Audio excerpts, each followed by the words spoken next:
Hello guys, আসসালামু আলাইকুম। আজকে আমি বানাবো তালের কেক। তো তালের কেক বানানোর জন্য প্রথমে একটা গামলার মধ্যে দিয়ে দিচ্ছি হাফ কাপ চিনি, তারপরে সামান্য একটু, কত জানি হবে এটা, আচ্ছা ওকে আপনারা গেস করে নেন। তা ওখানে হাফ কাপ না, হাফ কাপের একটু কম হবে তেল। তেল দিয়ে দিয়েছি, তেলটা বেশি দিব না, কারণ তেলটা দিলে কি হয়, কেকটা বেশি চুপচুপে হয়ে যায়। তো এখানে হাফ কাপ দিয়েছি তালের পিউরি। তালের পিউরিটা বানানো অনেক সহজ, তো দেখাইলাম না, এটা বানাতে হয় না, এটা প্রকৃতিগতভাবে হয়ে যায়। তো এখানে দিচ্ছি অর্গ্যানিকের বেকিং সোডা, এখানে হাফ চামচ বেকিং সোডা। তারপরে এখানে আছে আহ, 1 চামচ বেকিং পাউডার। তারপর এখানে দিয়ে দিচ্ছি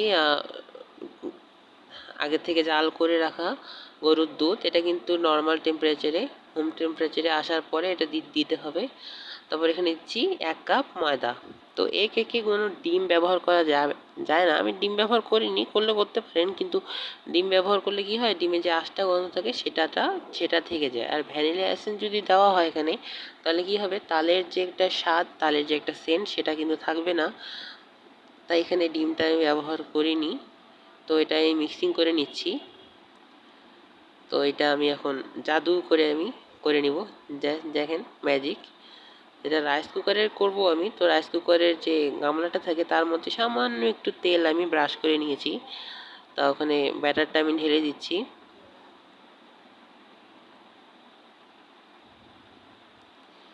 ব্যাটারটা ঢেলে দেওয়া হয়ে গেছে।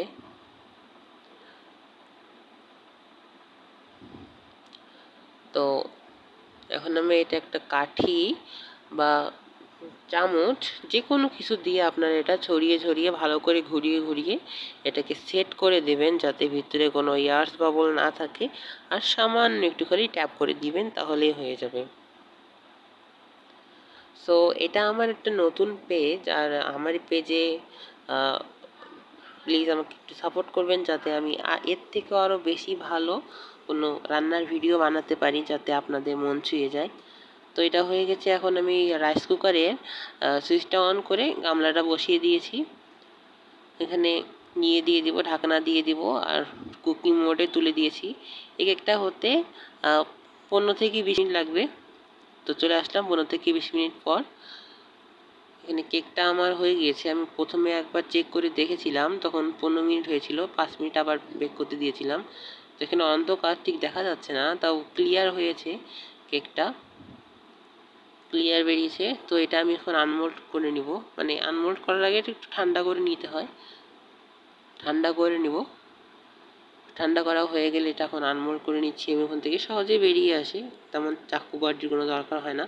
তো দেখুন কি সুন্দর হয়েছে, মাশাআল্লাহ, অনেক সুন্দর একটা কেক হয়েছে। আর এটা খেতে যে কত মজা, সেটা আপনারা বাড়িতে বানিয়ে না খেলে বুঝতেই পারবেন না।